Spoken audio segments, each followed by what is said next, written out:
લોકસભાની ચૂંટણીને લઈને ગુજરાતમાંથી 26માંથી હવે 25 બેઠકો પર 266 ઉમેદવાર વચ્ચે ચૂંટણી જંગ। સુરતમાં ભાજપ ઉમેદવાર મુકેશ દલાલ બિનહરીફ। અમદાવાદ પૂર્વ બેઠક પર સૌથી વધુ 18 ઉમેદવાર। સુરતથી કોંગ્રેસના નિલેશ કુંભાણીનું ઉમેદવારી ફોર્મ અમાન્ય થયા બાદ હવે જોડાઈ શકે ભાજપમાં।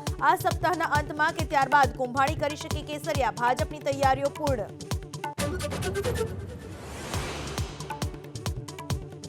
અમદાવાદ પશ્ચિમ બેઠકથી કોંગ્રેસ ઉમેદવાર ભરત મકવાણાના કાર્યાલય મુદ્દે ભાજપે ઉઠાવ્યો વાંધો।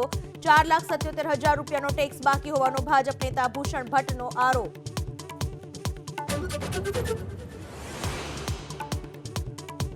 પ્રધાનમંત્રી મોદીનો ધુઆધાર પ્રચાર યથાવત। આજે રાજસ્થાનના ટોંકમાં સંબોધશે જનસભા, તો છત્તીસગઢના ઝાંઝગીર અને મહાસમુંદમાં પણ પ્રચંડ પ્રચાર।